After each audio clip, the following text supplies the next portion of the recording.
اعوذ باللہ من الشیطان الرجیم بسم اللہ الرحمن الرحیم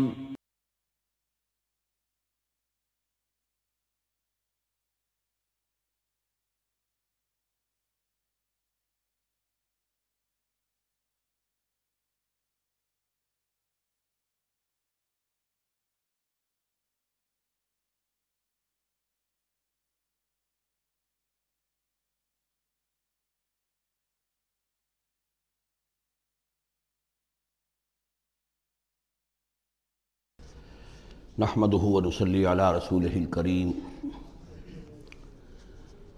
اما بعد فقد قال الله تبارك وتعالى كما ورد في سورة النجم اعوذ بالله من الشيطان الرجيم بسم الله الرحمن الرحيم وأن عليه النشأة الأخرى وأنه هو أغنى وأقنى وأنه هو رب الشعرى وَأَنَّهُ أَهْلَكَ عَادًا الْأُولَى وَثَمُودَ فَمَا أَبْقَى وَقَوْمَ نُوحٍ مِّن قَبْلُ إِنَّهُمْ كَانُوا هُمْ أَظْلَمَ وَأَطْغَىٰ وَالْمُؤْتَفِكَةَ أَهْوَىٰ فَغَشَّاهَا مَا غَشَّىٰ فَبِأَيِّ آلَاءِ رَبِّكَ تَتَمَارَىٰ صدق اللہ العظیم۔ اور یہ کہ اللہ ہی کے ذمے ہے دوبارہ اٹھا دینا، اور یہ کہ اسی نے دولت دی، اسی نے خزانہ دیا، لیکن اس کے ایک معنی یہ بھی ہے کہ اسی نے جس کو بھی فقر آتا ہے اسی کی طرف سے آتا ہے۔ اغنا اقنا، اقنا چونکہ یہ باب افعال ہے تو اس میں سلب ماخذ کا ایک مفہوم بھی ہوتا ہے۔ وَأَنَّهُ هُوَ رَبُّ الشِّعْرَىٰ، وہ ستارہ جس کی کہ عام طور پر پرستش کی جاتی تھی، یہ کہ اس کا رب بھی وہی ہے۔ وَأَنَّهُ أَهْلَكَ عَادًا الْأُولَىٰ، اور یہ کہ اسی نے ہلاک کیا تھا پہلے عاد کو۔ عاد وہ قوم تھی جو احقاف میں آباد تھی، جن کی طرف کہ حضرت ہود علیہ السلام مبعوث ہوئے تھے، لیکن اس کے بعد پھر جو قوم سمود وجود میں آئی، چونکہ اسی قوم عاد میں سے جو اہل ایمان تھے اور حضرت ہود علیہ السلام انہوں نے وہاں سے ہجرت کی، اور پھر ان کی نسل سے یہ دوسری قوم جو سمود وجود میں آئی، تو اسے عاد ثانیہ بھی کہا جاتا ہے کہ پہلے عاد وہ تھے، دوسرے یہ عاد ہیں۔ سمود کو بھی عاد ثانیہ کہا جاتا ہے چونکہ یہ انہی کی نسل تھی۔ تو انہ اہلک عاد الاولیٰ، اسی نے ہلاک کیا تھا پہلے عاد کو۔ وثمود فابقیٰ، اور عاد ثانیہ یعنی سمود کو بھی تو پھر کسی کو باقی نہ چھوڑا۔ وقوم نوح من قبل، اور ہلاک کیا تھا اس نے نوح کی قوم کو اس سے پہلے۔ انہم کانوا ہم اظلم واطغیٰ، یقیناً وہ تو ان سے بھی بڑھ کر ظالم اور ان سے بھی بڑھ کر سرکش تھے۔ والمؤتفکۃ اہویٰ، اور وہ بستی کہ جسے اس نے پلٹ دیا تھا، الٹی ہوئی بستی کو اس نے پٹخ دیا، اس سے مراد ہے سدوم اور عمورہ کی بستیاں۔ فغشاها ما غشا، اور پھر اس کو ڈھانپ لیا جس چیز نے کہ ڈھانپ لیا۔ جب اس کے اوپر ایک دفعہ تو وہ زلزلہ آیا اور تلپٹ کر دیا، اور پھر اس پر کنکروں کی بارش ہوئی تھی۔ فغشاها ما غشا، تو وہ کنکروں کی بارش نے پھر ان کو ڈھانپ دیا۔ فبأي آلاء ربك تتمارى، تو تم اپنے رب کی کون کون سی قدرتوں کے بارے میں تم اسے جھٹلاؤ گے یا ان کے بارے میں شک کرو گے۔ ھذا نذیر من النذر الاولیٰ، ھذا یہ یعنی محمد صلی اللہ علیہ وسلم یہ بھی ایک خبردار کرنے والے ہیں، جیسے کہ اور بہت سے خبردار کرنے والے پہلے آ چکے ہیں۔ من النذر الاولیٰ، پہلے کے، نذیر کی جمع نذر۔ ازفت الازفہ، آ چکی ہے قریب وہ آنے والی۔ لیس لہا من دون اللہ کاشفہ، اور نہیں ہے کوئی اس کو کھول دینے والا اللہ کے سوا۔ اس کے یہ بھی معنی ہے کہ جیسے کشتی کا لنگر کہیں ہو تو لنگر کھول کر، لنگر اٹھا کے پھر کشتی کو روانہ کیا جاتا ہے، تو ایسے ہی وہ قیامت ابھی لنگر انداز ہے، لیکن اس کو روانہ کرنا، اسے چلانا اللہ ہی کا کام ہے جب وہ چاہے گا۔ اور یہ بھی ہے کہ اس کا علم جو ہے کہ کھول کر دکھا دیا جائے کہ وہ کب آئے گی، یہ بھی صرف اللہ کے پاس ہے، اس کے سوا کوئی نہیں ہے کہ جو بتا سکے کب آئے گی۔ افمن ھذا الحدیث تعجبون، تو کیا تم کو اس بات سے تعجب ہو رہا ہے؟ ھذا الحدیث، اس قرآن ہی کے بارے میں کہا جا رہا ہے۔ وتضحکون ولا تبکون، اور تم ہنستے ہو اور روتے نہیں ہو۔ وانتم صامدون، اور تم خوش فیلیاں کر رہے ہو، خوش گپیوں میں لگے ہوئے ہو۔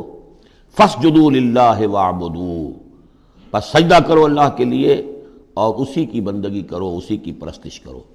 اس سورہ مبارکہ میں جو زور خطابت ہے، جیسا کہ میں نے پہلے عرض کیا کہ ہم لوگ اس کا صحیح اندازہ نہیں کر سکتے۔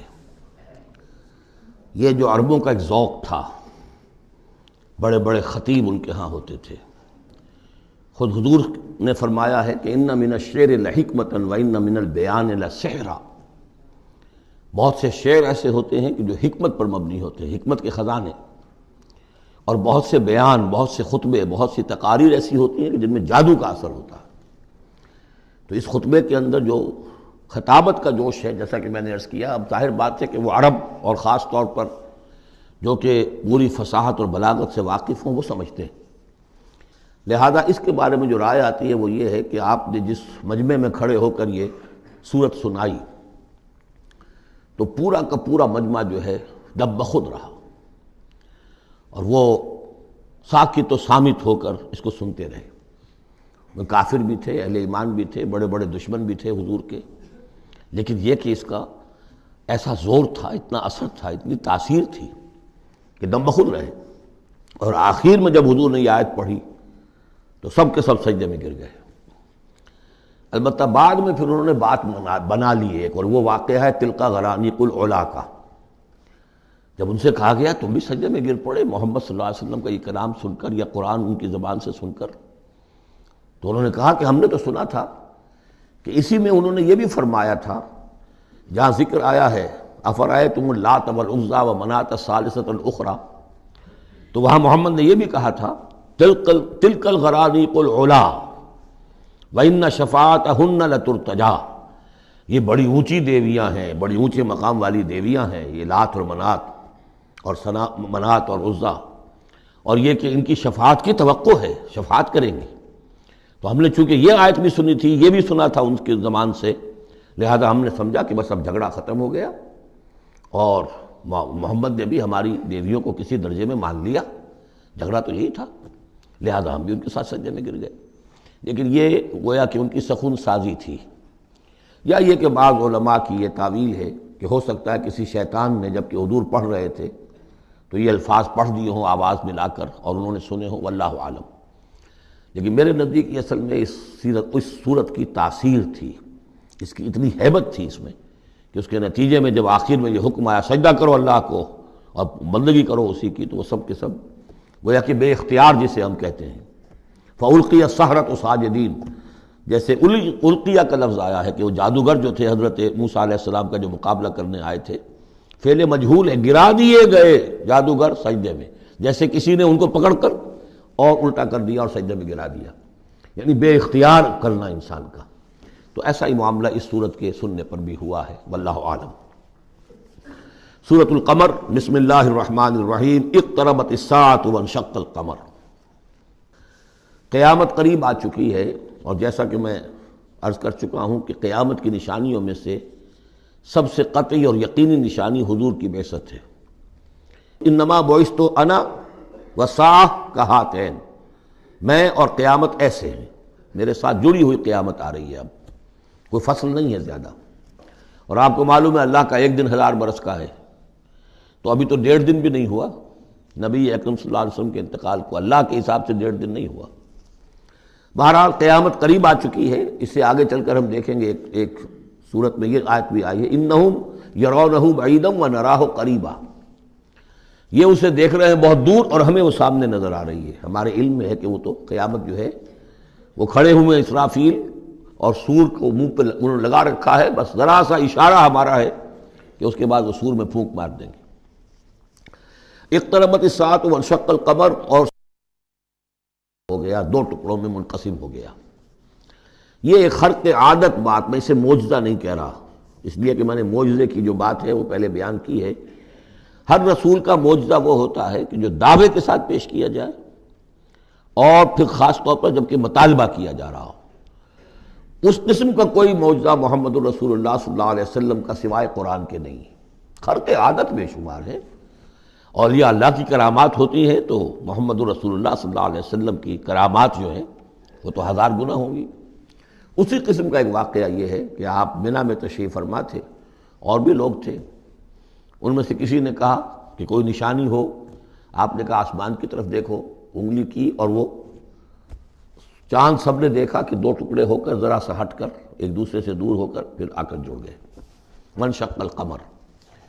اب اس پر بعض لوگوں نے تو اس اعتبار سے اعتراض کیا جس اعتبار سے ہر خرق عادت کی تعویل کرنے کی کوشش کی ہے، سر سید احمد خان مرحوم اور ان کے مکتبہ فکر کے جو لوگ ہیں، لیکن بعض حضرات نے اس اعتبار سے بھی کہ تاریخی طور پر اس کا کوئی ثبوت نہیں ہے، لیکن یہ کہ یہ معلوم ہوتا ہے، ایک تو یہ کہ اس کا جواب یہ ہے کہ ظاہر بات ہے کسی جگہ پر دنیا میں اس وقت رات تھی، کسی وقت دن تھا، اس وقت چاند کو دیکھنے کا سوال ہی نہیں۔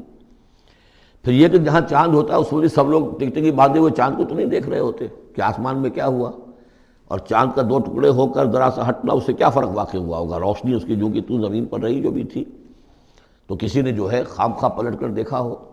لیکن یہ کہ مالابار کے ساحل پر کوئی راجا تھا ہندو، اس نے یہ دیکھا تھا، اتفاق کی بات ہے کہ وہ اس وقت دیکھ رہا تھا آسمان کی طرف، اور وہ حیران ہوا، اس نے دیکھا کہ چاند پھٹا، دو ٹکڑے ہوئے اور وہ ذرا فاصلے پر گئے پھر جڑ گئے آ کر۔ بعد میں اسے جب اسلام کی یہ دعوت پہنچی اور یہ آیت بھی پہنچی تو اس نے اسی گواہی دی کہ میں اس کا چشمدید گواہ ہوں، پھر وہ اسلام لایا۔ واللہ اعلم۔ اقتربت الساعة وانشق القمر وإن يروا آية يعرضوا ويقولوا سحر مستمر، اور اگر وہ دیکھیں کوئی آیت، کوئی نشانی، تب بھی اعراض کریں گے اور کہیں گے کہ یہ تو جادو ہے جو چلا آ رہا ہے پہلے سے۔ وَكَذَّبُوا وَاتَّبَعُوا أَهْوَاءَهُمْ، اور انہوں نے تکذیب کی، جھٹلایا اور اپنی خواہشات کی پیروی کی۔ وَكُلُّ أَمْرٍ مُسْتَقِرٌ، اور ہر معاملہ جو ہے اللہ کا امر کا وہ ایک وقت معینہ کے لیے قرار پا چکا ہے۔ ہر کام کے لیے اللہ تعالیٰ کی اسکیم میں ایک وقت ہے، اس سے پہلے وہ کام نہیں ہوگا۔ لیکن یہ کہ انسان کا کام یہ کہ اپنا فرض ادا کرتا رہے، وہ کام کب ہونا یہ اللہ کا کام ہے، اللہ کے ذمہ ہے۔ ہمیں اقامت دین کی جد و جہد کرنی ہے، اس لیے کہ ہمارا وہ فرض عین ہے، ہمیں تو وہ جد و جہد کرنی ہے، ہماری نجات کا دار و مدار اس پر ہے۔ ہمارا کام یہ کہ سمجھیں اس جد و جہد کے لیے طریقہ کار کیا ہے، سیرت النبی سے اس کے لیے اخذ کریں، پھر یہ کہ اس کے کیا آداب ہیں، کیا شرائط ہیں، اور اس کے لیے جو ہے پوری طرح غور و فکر کریں، یہ بات دوسری ہے۔ پھر نظر ثانی بھی کرتے رہیں، کیونکہ اب کوئی معصوم تو ہے نہیں کہ جس کے پاس وقتاً فوقتاً جو ہے وہی آ رہی ہو اور ہدایت مل رہی ہو۔ اجتہاد ہی ہے، اجتہاد میں خطا بھی ہو جاتی ہے، بڑے سے بڑے آدمی سے ہو سکتی ہے، لیکن یہ سب کچھ اپنی جگہ پر، فرض اپنی جگہ ہے، جد و جہد کرو۔ باقی ہو سکتا ہے تمہاری زندگی میں نہ آئے، کوئی پرواہ نہیں، تمہیں اپنا فرض ادا کرنا، تم سرخرو ہو جاؤ اللہ کے ہاں کہ اللہ میں نے زندگی اسی کام میں لگا دی، بس تم کامیاب ہو جاؤ گے۔ باقی کب اللہ کو یہ کرنا یہ اللہ جانتا ہے۔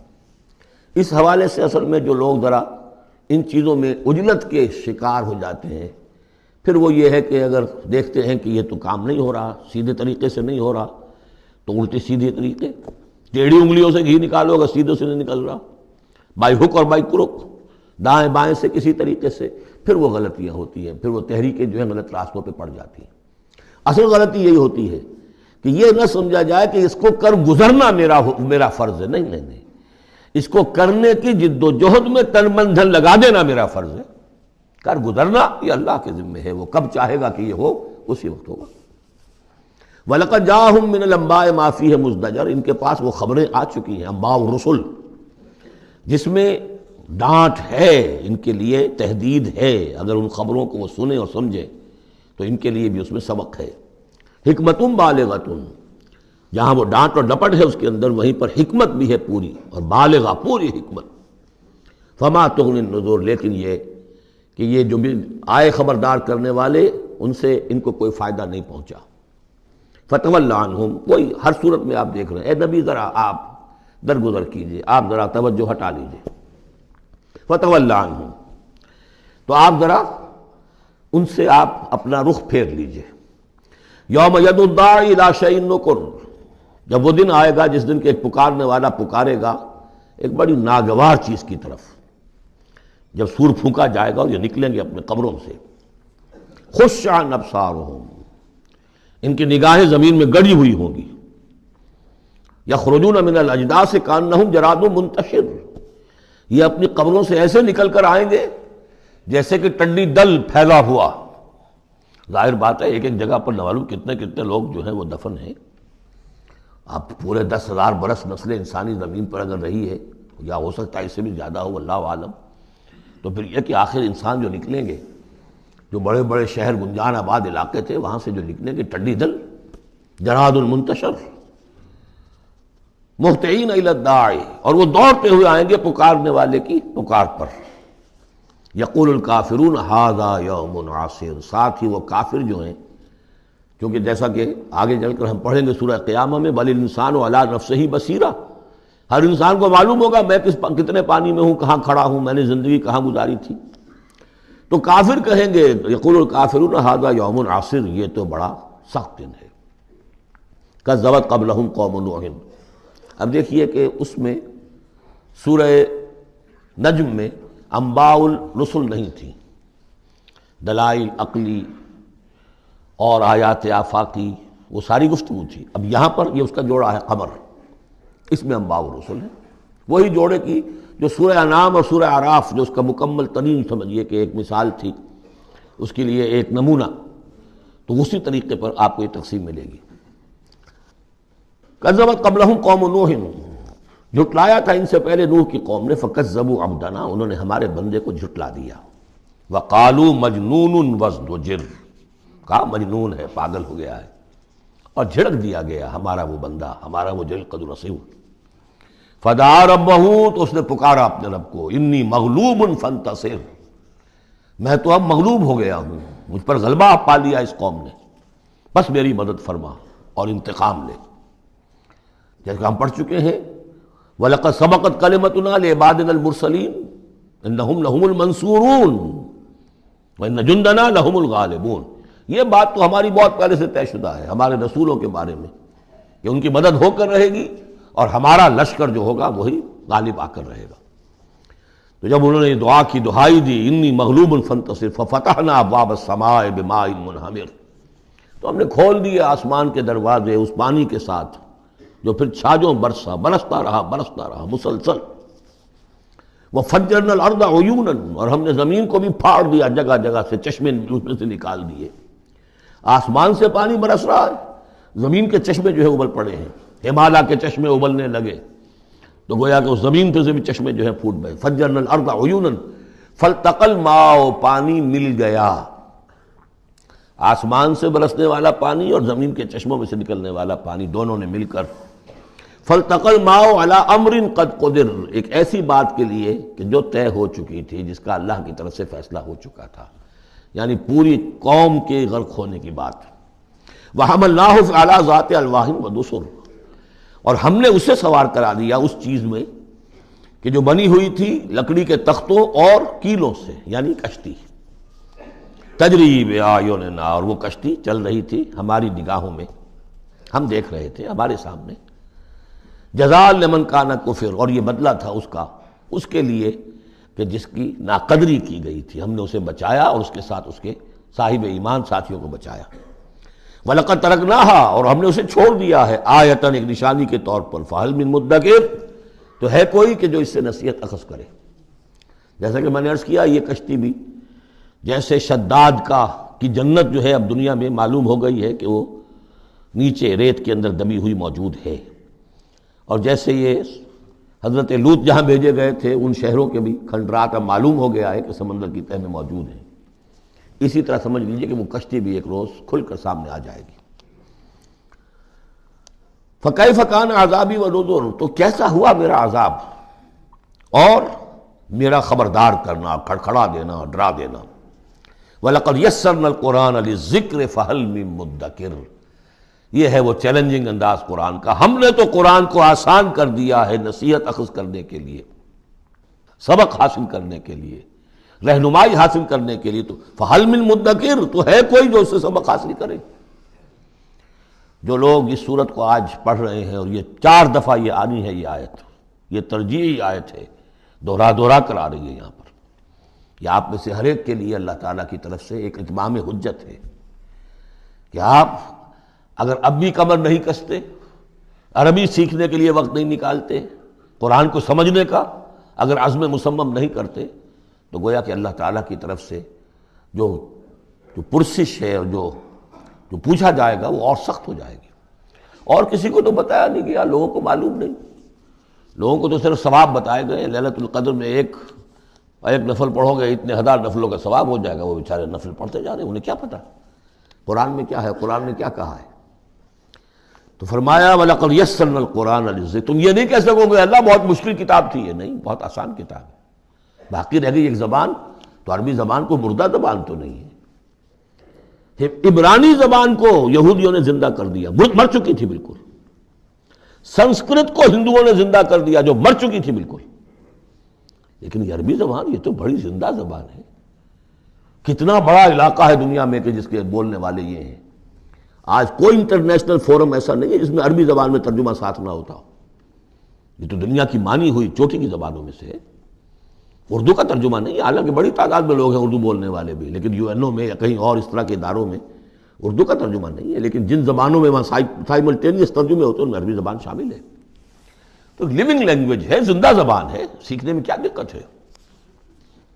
وَلَقَدْ يَسَّرْنَا الْقُرْآنَ لِلذِّكْرِ فَهَلْ مِن مُدَّكِرٍ كَذَّبَتْ عَادٌ فَكَيْفَ كَانَ عَذَابِي وَنُذُرِ. جھٹلایا تھا قوم عاد نے بھی، تو کیسا رہا میرا عذاب اور میرا خبردار کرنا. اِنَّا أَرْسَلْنَا عَلَيْهِمْ رِيحًا صَرْصَرًا. ہم نے ان پر مسلط کر دی، بھیج دی ان پر ایک تند ہوا. فی یوم نحس مستمر، ایک نحوست والے دن میں، اور پھر وہ ہوا چلتی چلی گئی. تنزع الناس، وہ اکھاڑتی تھی لوگوں کو. جیسے آپ کسی درخت کے تنے کو اکھاڑتے ہیں تو اس طرح وہ ہوا لوگوں کو اکھاڑتی تھی. کأنہم اعجاز نخل منقعر، گویا کہ وہ تنے ہیں یا جڑیں ہیں کھجور کی، اکھڑی ہوئی یا کھوکھلی. تو اس طریقے سے وہ، اور چونکہ بڑے طویل القامت لوگ تھے تو وہ پھر جب گرے ہیں مر کر پٹک کر، جب کہ ہوا نے ان کو پٹکا ہے اور مرے ہیں، تو جو پڑے ہوئے تو معلوم ہوتا تھا کہ کھجوروں کے تنے پڑے ہوئے.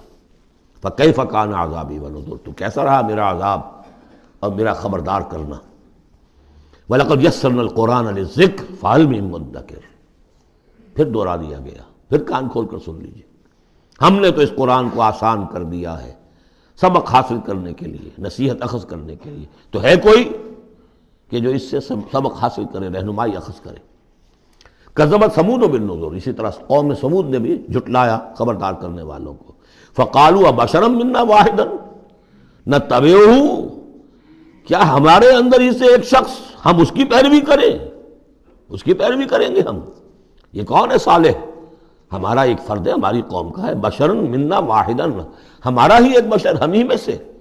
نتبعہ، ہم اس کے پیچھے چلیں گے، اس کا کہنا مانیں گے، اس کی پیروی کریں گے، اس کی اطاعت کریں گے.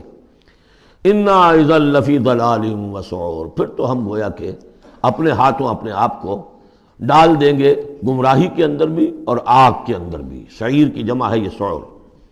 یعنی یہ ہمیں خبر دے رہا ہے کہ آخرت میں اگر تم نے مجھے نہ مانا تو جہنم میں جھونکے جاؤ گے. ان کو مان کر ان کے پیچھے چلے تو گویا کہ ہم نے اپنے آپ کو یہی جہنم میں جھونک دیا.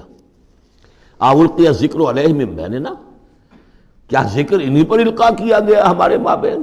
کوئی اور نہیں ملا تھا بڑا چودھری ہمارا؟ بل ہوا کذاب و نشر. نہیں، یہ جھوٹا ہے اور شیخی خورا ہے، خام خواہ جو ہے بڑائی مار رہا ہے کہ مجھ پر وہی آئی ہے. سیعلمون غدا من الکذاب الاشر. بتا دیا گیا کہ کل ہی تمہیں معلوم ہو جائے گا، عنقریب معلوم ہو جائے گا کون جھوٹا ہے، کون شیخی خورا ہے، صالح یا تم. انا مرسل الناقۃ فتنۃ لہم.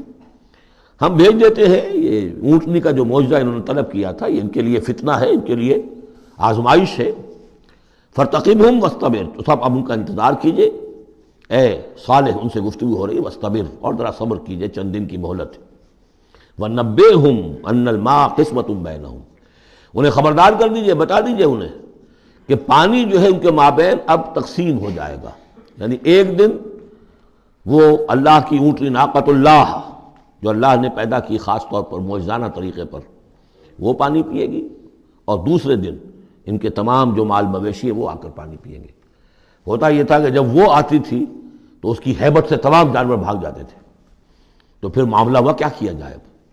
تو طے کیا گیا کہ اب باری مقرر کر دی جائے، ایک دن وہ آئے گی اور سارے چشمے کا پانی پی جاتی تھی، اور دوسرے دن پھر یہ کہ وہ اپنے مویشی لاتے تھے اور پلاتے تھے.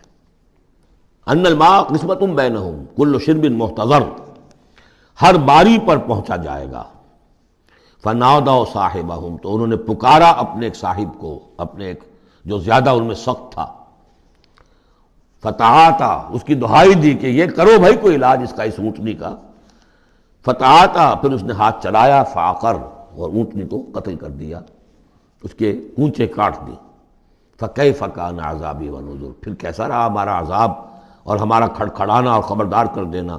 انا ارسلنا علیہم صیحۃ واحدۃ، ہم نے ان پر بس ایک چنگھاڑ بھیجی، فکانوا کحشیم المحتضر، تو پھر وہ ایسے ہو گئے جیسے کہ باڑ لگانے والا جب کانٹوں سے باڑ لگا لیتا ہے اپنے کھیت کے گرد، اور اگر کوئی بڑا سا غلہ جو ہے وہ جانوروں کا اس کو رونتا ہوا چلا جاتا ہے تو وہ بالکل چورا چورا ہو کر پڑی ہوتی ہے، ایسے چورا ہو کر پڑے رہ گئے۔ وَلَقَدْ يَسَّرْنَا الْقُرْآنَ لِلذِّكْرِ فَهَلْ مِن مُدَّكِرٍ، پھر سوچو، پھر غور کرو۔ كَذَّبَتْ قوم لوط بالنذر، لوط کی قوم نے بھی خبردار کرنے والوں کو جھٹلایا۔ انا ارسلنا علیہم حاصبا الا آل لوط، ہم نے بھیج دیا ان پر ایک ایسی تیز دار آندھی جو پتھر لے کر آئی تھی، سوائے آل لوط کے، لوط کے گھر والوں کے۔ نجیناہم بسحر، ان کو ہم نے نجات دے دی صبح کے وقت، نعمت من عندنا، وہ نعمت تھی، انعام تھا ہمارے پاس سے۔ کذالک نجزی من شکر، اسی طرح ہم بدلہ دیتے ہیں اس کو کہ جو شکر کرتا ہے ہمارا۔ وَلَقَدْ أَنذَرَهُمْ بَطْشَتَنَا فَتَمَارَوْا بِالنُّذُرِ، اور اس نے یعنی حضرت لوط نے انہیں خبردار کر دیا تھا ہماری پکڑ سے کہ پکڑ آئے گی اگر باز نہیں آتے ہو، لیکن انہوں نے شک کیا ان تمام چیزوں کو کہ جن کے بارے میں انہیں خبردار کیا گیا تھا۔ وَلَقَدْ رَاوَدُوهُ عَنْ ضَيْفِهِ، اور وہ تو چاہتے تھے کسی طریقے سے حاصل کر لیں ان کے مہمان کو، یعنی وہ جو خوبصورت لڑکوں کی شکل میں فرشتے آئے تھے مہمان۔ فَطَمَسْنَا أَعْيُنَهُمْ، ہم نے ان کی آنکھوں کو مٹا دیا۔ بائبل میں یہ آتا ہے کہ ایک فرشتے نے ذرا اپنا ہاتھ اس طرح پھیلایا اور جتنے وہ لوگ تھے پورا کا پورا سب کی آنکھیں اندھی ہو گئی، نگاہیں ختم ہو گئی۔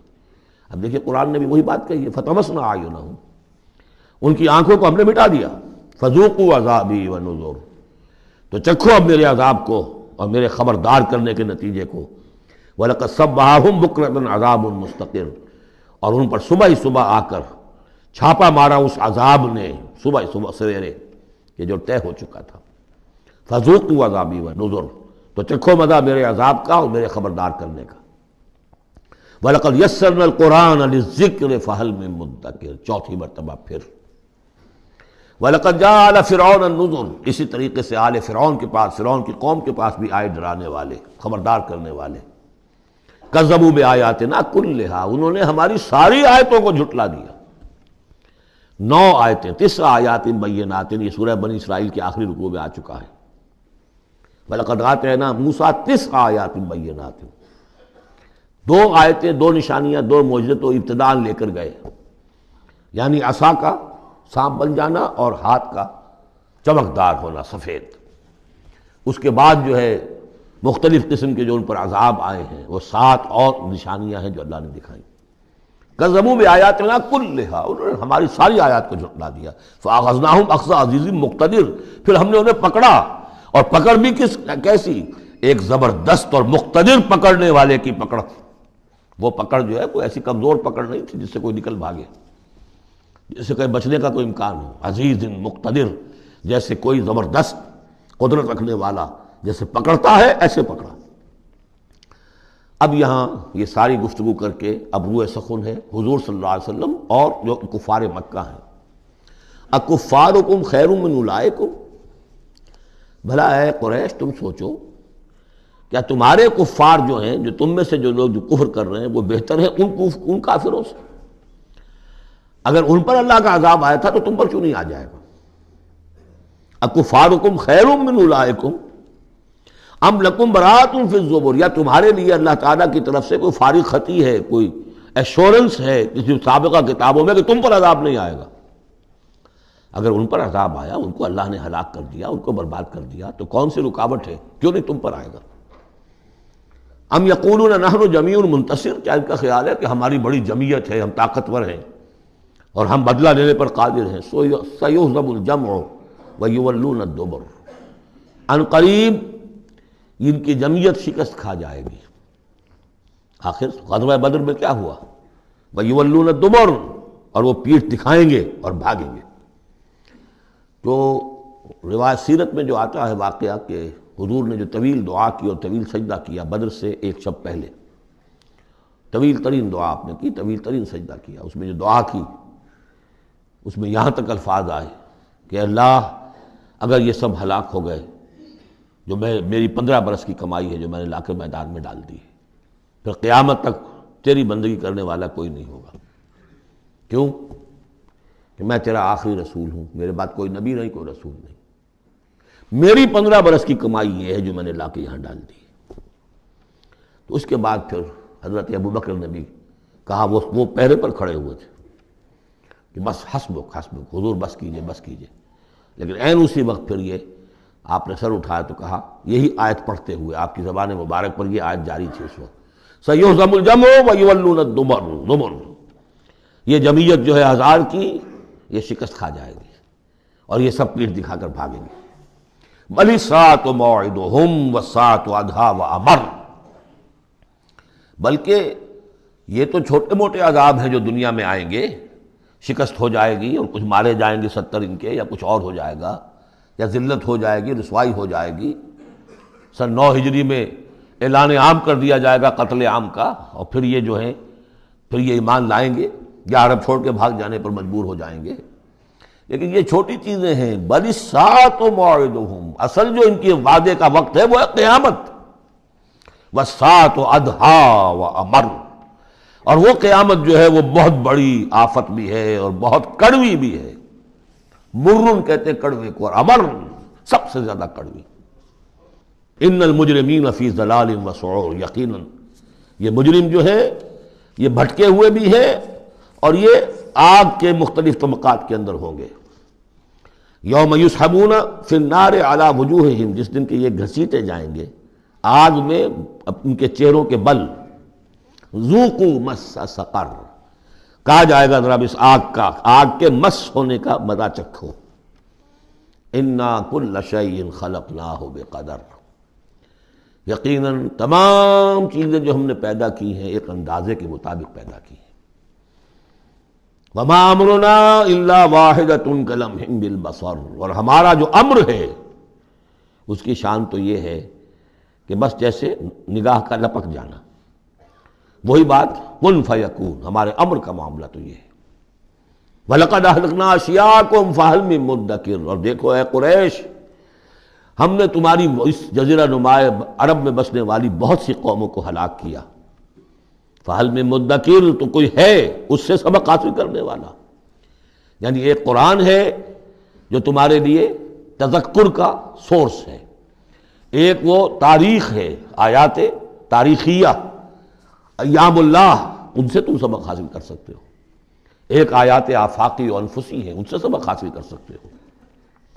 وَكُلُّ شَيْءٍ فَعَلُوهُ فِي الزُّبُرِ، اور وہ تمام کام جو یہ کر رہے ہیں یہ صحیفوں میں لکھے جا رہے ہیں، ریکارڈ ہو رہے ہیں۔ وَكُلُّ صَغِيرٍ وَكَبِيرٍ مُسْتَطَرٌ، اور ہر چھوٹی چیز بھی بڑی چیز بھی لکھی جا رہی ہے۔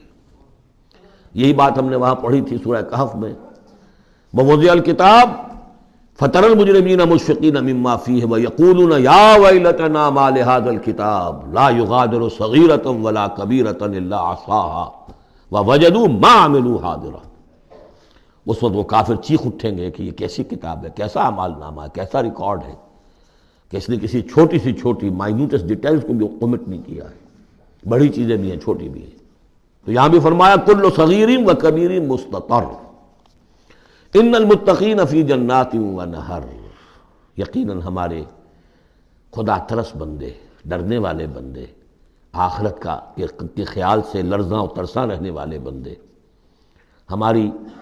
ہمارے احکام کی پابندی کرنے والے بندے، دنیا کی زندگی میں پھونک پھونک کر قدم رکھنے والے بندے، وہ ہوں گے باغات میں اور نہروں میں، چشموں میں۔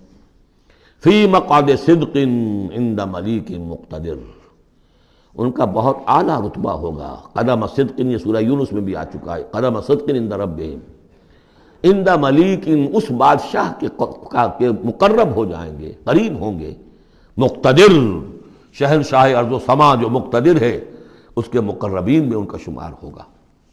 اللہم ربنا اجعلنا منہم، اللہم ربنا اجعلنا منہم۔ اللہم ربنا اجعلنا منہم، آمین یا رب العالمین۔ سورۃ الرحمن اور سورۃ الواقعہ یہ آخری جوڑا ہے۔ میں نے عرض کیا تھا شروع میں کہ یہ 7 صورتیں جو ہیں ان میں سے سورہ قاف منفرد ہے، سورہ زاریات، سورہ طور جوڑا ہے، سورۃ النجم، سورۃ القمر جوڑا ہے، سورۃ الرحمن، سورۃ الواقعہ یہ جوڑا ہے۔ یہ جوڑا بڑا عجیب ہے۔ قرآن مجید کی یہ 2 صورتیں ایسی ہیں کہ نبوت، رسالت، وحی، ان تینوں کے ذکر سے بالکل خالی، ذکر ہی نہیں۔ ہر صورت کا اپنا ایک مزاج ہے، اپنی ایک خاص شان ہے اس میں۔ اور دوسرے یہ کہ سورہ رحمان جو ہے یہ واحد صورت ہے پورے قرآن میں جس میں مسلسل خطاب جنوں اور انسانوں سے متواتر ہو رہا ہے، پیرلل۔ ویسے تو یہ کہ یہ بات میں عرض کر چکا ہوں کہ جنوں میں کوئی نبی نہیں، ان میں روح نہیں ہے، روح آدم میں پھونکی گئی تھی، اور چونکہ ریسیپینٹ آف وحی از روح، تو ان کے ہاں وحی نہیں ہے، لہذا وہ بھی جو انسانوں میں رسول آئے ہیں انہی کی ہدایت کے پیرو رہے۔ ان میں سے جو اچھے لوگ ہیں، جو نیک لوگ ہیں، وہ ایمان لائے، جس کی ایک مثال ہمارے سامنے آ بھی چکی ہے۔ وہ جنات تھے، حضرت موسیٰ پر ایمان رکھنے والے تھے، تورات کے ماننے والے تھے، اور ان کا گزر ہوا، قرآن انہوں نے سنا، وہ ایمان لے آئے، اور پھر جا کر وہ اپنی قوم میں تبلیغ شروع کر دی۔ تو گویا کہ قرآن مجید میں جب یا ایھا الناس کہا جاتا ہے تو اگرچہ انسان مراد ہیں، لیکن یہ کہ انہی کے تابع خطاب جو ہے وہ جنات سے بھی ہے، لیکن اس صورت میں اس کو کھول دیا گیا۔ باقی یہ اسی پر قیاس کرتے ہوئے پورے قرآن کو سمجھیے کہ پورے قرآن کے مخاطب انسان بھی ہیں، جنات بھی ہیں، لیکن یہاں صرف یہ کہ اس کو ایک ایک قدم کے اوپر تثنیہ کا صیغہ، فَبِأَيِّ آلَاءِ رَبِّكُمَا تُكَذِّبَانِ فَبِأَيِّ آلَاءِ رَبِّكُمَا تُكَذِّبَانِ یا معشر الجن والانس، اے انسانوں اور اے جنات کی جماعتوں، جو کھل کر جو ہے صراحت کے ساتھ جو ہے انسانوں کے ساتھ جنات کا ذکر اور ان سے خطاب، تو صرف اس ایک صورت میں پورے قرآن مجید میں۔ ایک اور بات یہ ہے کہ اس میں 2 جنتوں کا تذکرہ ہے، اور سورہ واقعہ میں بھی ایسا ہی ہے۔ ان دونوں میں ترتیب عجیب ہے مضامین کے اعتبار سے، جس کو کہ آپ مرر امیج کہتے ہیں۔ آج کل مکان بہت سے بنتے ہیں ایسے کہ بالکل مرر امیج ہوتے ہیں کہ یوں لا کے ملا دیے تو ایک جیسے ہوں گے۔ ڈرائنگ روم جڑے ہوئے ہیں، پھر کوئی بیڈ روم ہے، وہ ادھر ہے، پھر ادھر آخر میں پورچ ہے، وہی نقشہ ادھر ہے، وہی نقشہ ادھر ہے، تو گویا کہ ہے مرر امیج۔ تو ان دونوں صورتوں میں مضامین جو ہے مرر امیج کے ساتھ ہے۔ سورہ رحمان میں قرآن مجید کی عظمت کا بیان اور اس کا جو حق ہے جو انسانوں کو ادا کرنا چاہیے اس کو مضمر کیا، اور عظمت قرآن کا بیان کیا۔ یہ شروع ہو رہی ہے صورت اس سے۔ سورہ واقعہ میں وہ آخر میں آئے گا قرآن کی عظمت کا بیان، اور جو لوگ کہ اس کا حق ادا نہیں کرتے ان کا انجام۔ پھر اس میں اس کے بعد جو ہے پہلے ذکر ہے اہل جہنم کا، اور اس کے بعد ہے 2 طرح کی جنتوں کا، 2 درجے ہیں اہل جنت کے، لیکن وہاں کیا ہے؟ پہلے تذکرہ ہے دو کامیاب گروہوں کا، اور پھر آخر میں تذکرہ ہے جہنمیوں کا۔ اس اعتبار سے اس میں مضامین کی بڑی گہری مناسبت بھی ہے، اور ایک مرر امیج کی ترتیب سے یہ عکسی ترتیب ان کے مضامین میں ہے۔ سورۃ الرحمن، بسم اللہ الرحمن الرحیم۔ نوٹ کر لیجئے یہ ترجیحی جو آیت ہے اس میں 31 مرتبہ آئی ہے آیت۔ کل آیات 78 ہیں، جن میں سے 31 جو ہیں وہ تو در حقیقت فَبِأَيِّ آلَاءِ رَبِّكُمَا تُكَذِّبَانِ اس کی تکرار ہے۔ یہ اسلوب قرآن مجید میں یا تو سورہ شعراء میں آ چکا ہے، 8 بار وہ الفاظ آئے تھے، اِنَّ فِي ذَلِكَ لَآیَةً وَمَا كَانَ أَكْثَرُهُم مُؤْمِنِينَ وَإِنَّ رَبَّكَ لَهُوَ الْعَزِيزُ الرَّحِيمُ، 8 مرتبہ۔ یا یہ القمر میں ہم 4 دفعہ پڑھ چکے ہیں، فَكَيْفَ كَانَ عَذَابِي وَنُذُرِ وَلَقَدْ يَسَّرْنَا الْقُرْآنَ لِلذِّكْرِ فَهَلْ مِن مُدَّكِرٍ۔ اور یہاں سورۃ الرحمن میں 31 بار آئے گا فَبِأَيِّ آلَاءِ رَبِّكُمَا تُكَذِّبَانِ۔ بسم اللہ الرحمن الرحیم۔ الرحمن علم القرآن خلق الانسان علمہ البیان۔ رحمان، اور یہ اللہ کا وہ نام ہے جو رحمت کے مادے سے، لیکن خاص شان اس کی یہ ہے کہ جس میں ایک طوفانی کیفیت ہے اللہ کی رحمت، ٹھاٹھے مارتے ہوئے سمندر کی طرح۔ غضبان ہم پڑھ چکے ہیں 2 دفعہ، نہایت غضبناک حضرت موسیٰ کے لیے لفظ آیا غضبان آصفہ. تو عرب کہے گا اگر بھوک سے مر رہا ہے انا جوعان، پیاس سے مر رہا ہے انا عطشان، تو رحمان کے وزن پر بہت مبالغہ ہوتا ہے، اور اس میں ایک شان ہوتی ہے جیسے کہ طوفانی شان، طوفان وہ بھی اسی میں ہے. الرحمن وہ ہستی کہ جس کی رحمت ٹھاٹھے مارتے سمندر کے مانند ہے. علم القرآن، اس نے قرآن سکھایا ہے. یعنی یہ کہ قرآن مجید کی عظمت کا تصور کرو، یہ اللہ کی رحمانیت کا مظہر عتم ہے، اس کی رحمت کی سب سے بڑی شان، اس کا مظہر عتم جو ہے وہ قرآن ہے. دوسری بات یہ، اللہ کے ناموں میں چوٹی کا نام رحمان ہے، بہت پسندیدہ. رحمت کی تو ضرورت ہر شخص کو ہے. حضور نے فرمایا میں بھی مستغنی نہیں. آپ نے ایک موقع پہ فرمایا کہ کوشش جنت میں صرف اپنے اعمال کی بنیاد پر نہیں جائے گا جب تک کہ رحمت خداوندی دستگیری نہ کرے. اور حضرت عائشہ سے ہے یہ روایت. حضرت عائشہ نے پوچھ لیا، ظاہر بات ہے میاں بیوی کے درمیان ایک بے تکلفی بھی ہوتی ہے، کہ کیا حضور آپ بھی؟ آپ نے فرمایا ہاں میں بھی. الا ان یتغمدنی ربی برحمتہ، میں بھی جنت میں نہیں جا سکوں گا مگر اس صورت میں کہ میرا رب مجھے اپنی رحمت سے ڈھانپ لے. تو رحمان چوٹی کا نام ہے اللہ کے ناموں میں سے. اور جو علم اللہ نے دیا ہے انسان کو، اس میں چوٹی کا علم قرآن ہے.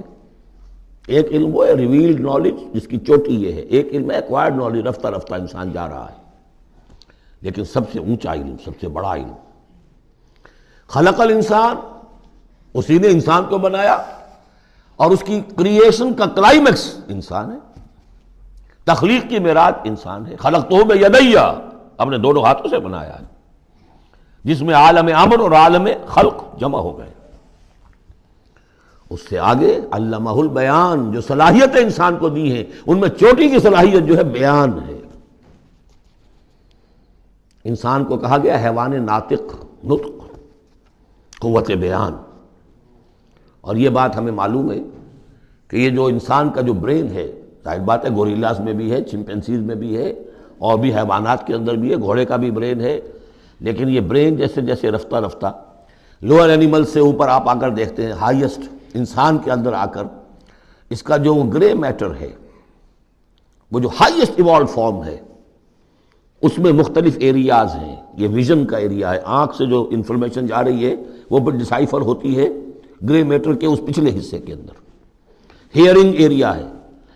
لیکن سب سے بڑا رقبہ جو ہے وہ ہے سپیچ سینٹر، اور اس کے 2 حصے ہیں، دوسرے کی بات سننا اور سمجھنا، پھر اپنی بات کہنا. یہ 2 ایسپیکٹس ہیں اس کے. تو سپیچ سینٹر، اس میں دونوں چیزیں آ جائیں گی، کلام کا فہم اور پھر کلام کو دوسروں تک پہنچانا. تو علمہ البیان، اللہ نے صلاحیتیں تو اور بھی دی انسانوں کو بہت سی، آنکھ بھی دی، کان بھی دیا. لیکن یہ آنکھ اور کان تو حیوانات میں بھی ہے، بلکہ بعض حیوانات کی بصارت ہم سے کہیں زیادہ آگے ہے. بعض حیوانات وہ ہیں کہ جنہیں روشنی کی بھی ضرورت نہیں دیکھنے کے لیے، بغیر اندھیرے میں بھی دیکھتے، ہم تو اندھیرے میں نہیں دیکھ سکتے. اس طرح کان، گھوڑے کا کان جو ہے اس کے کان کھڑے ہو جاتے ہیں اینٹنا کی طرح سے. اگر کہیں سے آہٹ ہو، جب یہ اب تک گھوڑ سوار نے کچھ نہیں دیکھا، کھلا سنا ہے، جب ذرا سی آہٹ کہیں کی گھوڑے نے سن لی. اس حوالے سے باقی چیزیں جو ہیں ان میں تو یہ کہ علیحدہ علیحدہ گنا جائے گا تو صلاحیتیں باقی شاید انسان سے بہتر بھی دوسرے حیوانات میں ہیں. سونگھنے کی صلاحیت کتے میں جتنی ہے ہمارے پاس تو 1/100 بھی نہیں ہے. حیوانات میں سونگھنے کا ایریا جو ہے وہ بہت بڑا ہوتا ہے برین کے اندر، وہ سونگ کر چیزوں کو اندازہ کرتے ہیں کھانے کی ہے کہ نہیں ہے. لیکن انسان کے ہاں آ کر ہائیسٹ لیول آف برین میں یہ اسپیچ سینٹر ہے. اب یہ جو 4 آیتوں سے 3 جملے بنے، الرحمن آیت 1 ہو گئی لیکن جملہ تو نہیں بنا. الرحمن مبتدا ہے، علم القرآن خبر ہے، جملہ اب بنا. تو جملے 3 ہوئے، الرحمن علم القرآن خلق الانسان علمہ البیان. اس کو جو ریشو پروپورشن کا قاعدہ ہوتا تھا نسبت و تناسب کا حساب میں، ارتھمیٹک میں 3 ویلیوز دی گئی ہیں، چوتھی تلاش کرو. چوتھی ویلیو اس میں کیا ہے جو مضمر ہے، چھپی ہوئی ہے. انسان کو جو بہترین صلاحیت اللہ نے دی ہے قوت بیان، اس کا مصرف بھی ہونا چاہیے بہترین. اس کا بہترین مصرف یہ ہے کہ قرآن سمجھو اور سمجھاؤ. قرآن پڑھو اور پڑھاؤ۔ جیسے کہاوت ہے کہ توپ اس لیے نہیں بنتی کہ اس سے مکھیاں ماری جائیں، اسی طرح اتنی بڑی صلاحیت جو تمہیں اللہ نے دی ہے، اسی صلاحیت کو وکلاء استعمال کرتے ہو، جو اچھا آرگو کر سکے اس کی فیس بڑھتی چلی جاتی۔ ڈیماگوگ کوئی لیڈر ہے، بڑی اچھی تقریر کر سکتا ہے، وہ مرنے مارنے پر جو ہے مجمع کو آمادہ کر دے گا، لوگوں کو آمادہ کر دے گا، وہ اپنی گردنیں کٹوا دیں گے، لیڈر بن جائے گا۔ تو یہ صلاحیت جو ہے اس لیے نہیں ہے کہ تو دنیا میں لیڈریاں اپنی بناؤ اس کے ذریعے سے، اس کا مصرف کیا ہے؟ قرآن سمجھو اور سمجھاؤ۔ یہ ہے بیان، اللہ کا بیان۔ اس بیان کو سمجھنا، پہلے تو اسپیچ سینٹر کا وہ حصہ جو ہے اس کو سمجھے، اور پھر اسپیچ سینٹر کا جو دوسرا جو حصہ ہے وہ اس کو بیان کرے۔ چنانچہ اس کو کھول کر بیان کر دیا محمد رسول اللہ صلی اللہ علیہ وسلم نے۔ حدیث ہے آپ کی جس کے راوی ہیں عثمان ابن عفان۔ دیکھیے نام کے اندر بھی وہ قافیہ مل رہا ہے، الرحمن علم القرآن خلق الانسان علمہ البیان عن عثمان ابن عفان۔ اب عفان کے بیٹے عثمان نے روایت کیا، حضور نے فرمایا خیرکم من تعلم القرآن وعلمہ، اور خیر یہاں پر سپرلیٹو کے سنس میں آ رہا ہے، تم میں بہترین لوگ وہ ہیں جو قرآن سیکھیں اور سکھائیں۔ اب سورہ قمر کے فوراً بعد یہ وَلَقَدْ يَسَّرْنَا الْقُرْآنَ لِلذِّكْرِ فَهَلْ مِن مُدَّكِرٍ الرحمن علم القرآن خلق الانسان علمہ البیان الشمس والقمر بحسبان۔ یہ سورج اور چاند سب ایک حساب کے ساتھ ہیں، ان کی گردش حساب کے ساتھ ہے، اسی حساب سے دن بن رہے ہیں، راتیں بن رہی ہیں، ہفتے اور سال اور مہینے بن رہے ہیں۔ والنجم والشجر یسجدان، نجم جو ہے ایک تو ستارے، سورج اور چاند کے مناسبت سے تو اس کے لیے ستارے کی مفہوم ہے، لیکن نجم جو ہے عربی زبان میں جھاڑیوں کو بھی کہتے ہیں جو زمین میں ہوتی ہیں، کیونکہ یہ ستارے بھی زمین میں اتنے نظر آتے ہیں جیسے کہ جھاڑیاں ہوں۔ والنجم والشجر یسجدان، شجر کے حوالے سے اگر ترجمہ کرتے ہیں تو وہ جھاڑیاں، یہ بھی سجدہ کرتے ہیں، اللہ کے سامنے سربسجود ہوتے ہیں، ان کے سائے، جیسا کہ کئی دفعہ آ چکا ہے۔ والسماء رفعها ووضع الميزان، اور آسمان کو اس نے بلند کیا اور اس میں رکھے ترازو۔ یہاں اس سے مراد وہ ترازو نہیں ہے جو کہ تولتی ہے دنیا کے اندر، اس میں بیلنس ہے، کاسمک بیلنس۔ آسمان اور زمین کے اندر، آسمان میں جتنے اجرام سماویہ ہیں، ان کو جو چیز تھامے ہوئے ہے، قائم رکھے ہوئے ہے، وہ ایک بیلنس ہے۔ جو کشش ثقل ہے، ان کی مختلف، یہ سب ایک دوسرے کو کھینچ رہے ہیں، اور ادھر ادھر سے دونوں طرف سے جو کھینچ ہے وہ ہر کرے کو اپنی جگہ پر رکھے ہوئے ہیں۔ یہ بیلنس جب ذرا سا گڑبڑ ہوگا اور یہ کرے آپس میں ٹکرا جائیں گے، فاصلے ہی کہیں تو ہوتا ہے conversely proportional to the distance, لہذا وہ جو گریویٹیشنل فورس ہے، اگر ایک طرف سے ذرا فاصلہ کم ہو گیا اس کا مطلب دوسری طرف بڑھ گیا، تلپٹ ہو جائے گا۔ تو یہ کاسمک بیلنس ہے۔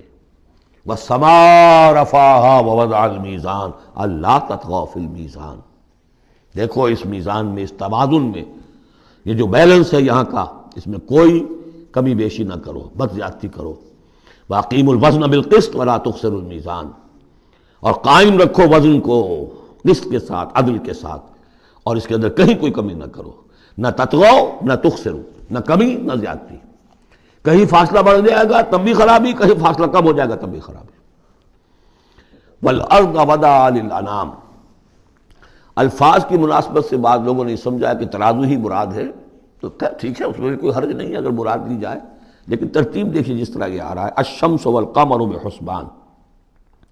اب اس کے حوالے سے یہ گویا کہ کاسموس کی بات ہو رہی ہے، اس کاسموس کی بات کے بعد نیچے اتر کے وَالْأَرْضَ وَضَعَهَا لِلْأَنَامِ، تدریجاً نیچے آ رہے ہیں، اور زمین کو ہم نے بنا دیا، رکھ دیا لوگوں کے لیے، پست کر دیا، ان کے قدموں میں بچھا دیا اپنی مخلوقات کے لیے، اور مخلوقات میں انسان بھی ہیں، جنات بھی ہیں۔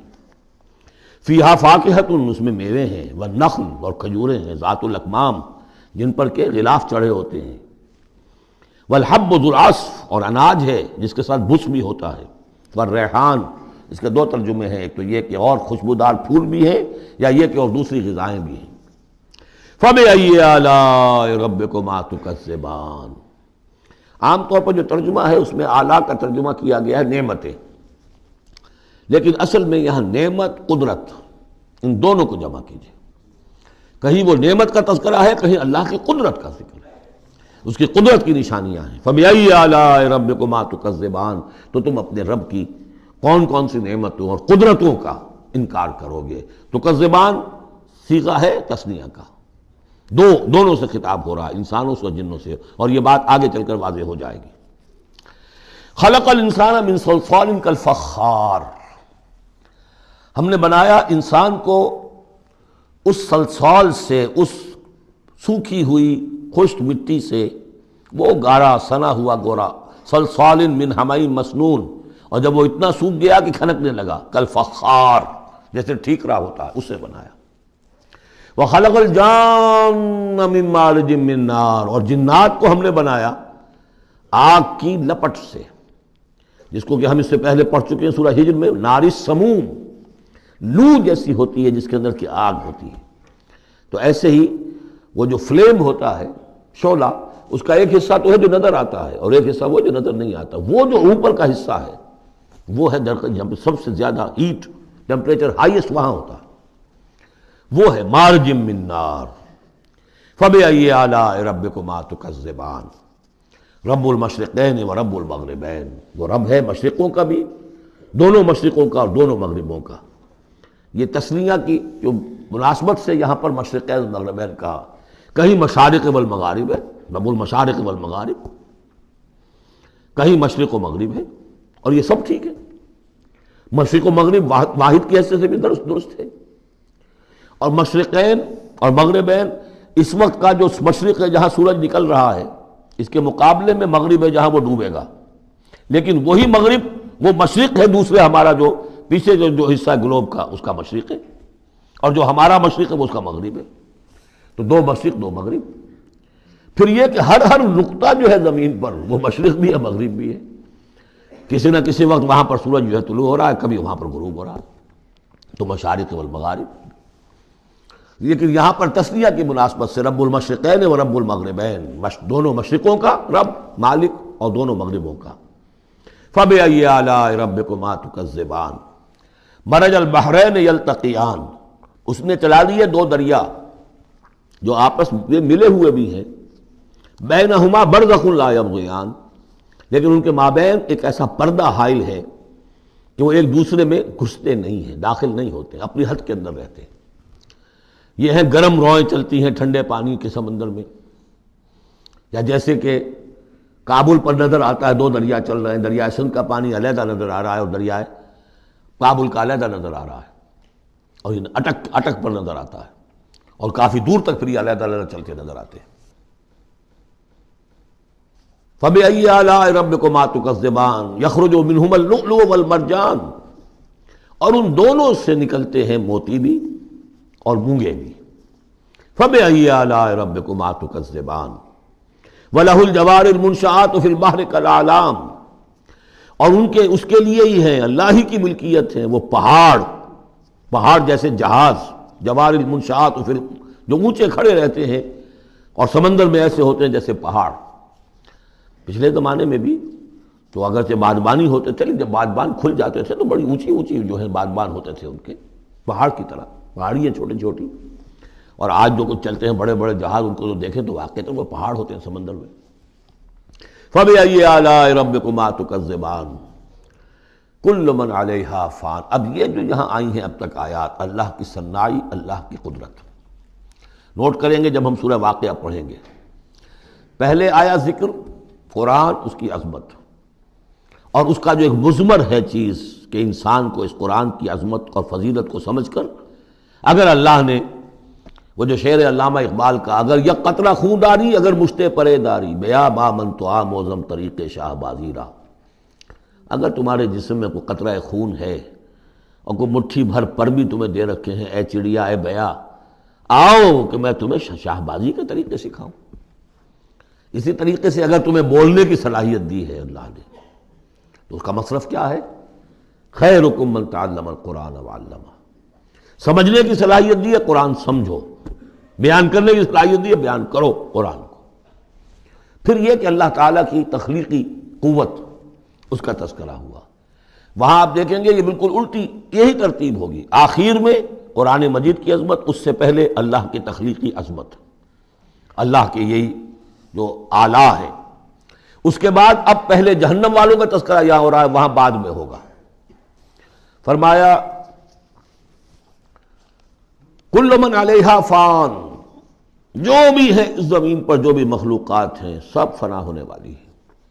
وَيَبْقَى وَجْهُ رَبِّكَ ذُو الْجَلَالِ وَالْإِكْرَامِ، باقی تو رہے گا صرف تیرے رب کا منہ، تیرے رب کا چہرہ جو بہت بزرگی والا ہے اور بہت عظمت والا ہے.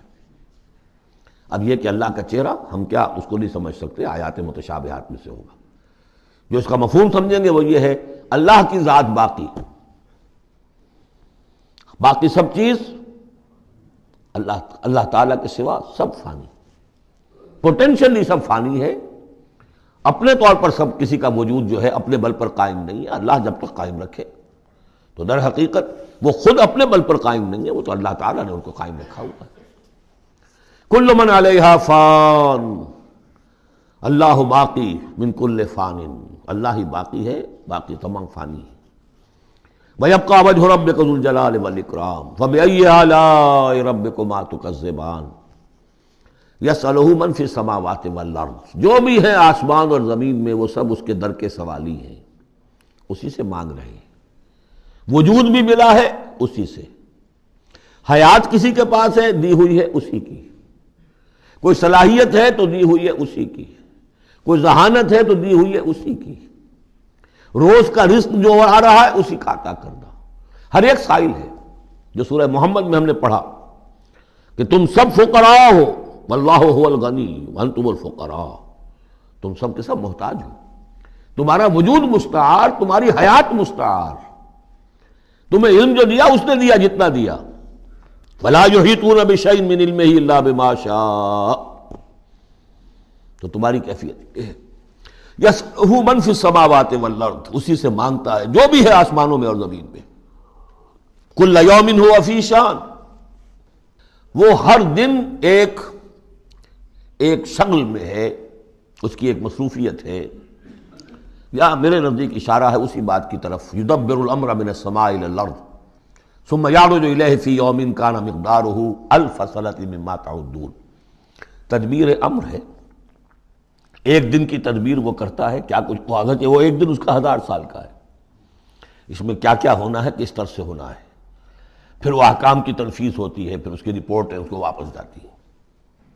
تو کل یوم ہوا فی شان، وہ کوئی ایک یوں سمجھیے کہ کوئی اسٹیٹک کوئی حقیقت نہیں ہے، خود اس کی مصروفیات. کل یوم ہوا فی شان، نئی شان کے ساتھ اس کا ظہور ہوتا ہے. کل یوم ہوا فی شان فبأی آلاء ربکما تکذبان سنفرغ لکم ایھا الثقلان. اب یہاں پر کھل کر بات کی کہ یہ تکذبان کیوں کہا جا رہا ہے. ہم جلد ہی فارغ ہو جائیں گے تمہارے لیے، اے دو بھاری قافلوں، اے انسانوں کا قافلہ اور اے جنات کے قافلے. ابھی جو ہے اس کائنات کو ہم نے چلایا ہوا ہے، ابھی مہلتیں ہم نے دے رکھی ہیں، وقت مقرر کیا ہوا ہے، اجل مسمى ہے اس کائنات کی بھی اور ہر قوم کی بھی. لکل امت اجل، ہر امت کے لیے بھی ایک اجل ہے، ہر ایک فرد کی اجل ہے، وہ سب ہے. لیکن عنقریب ہم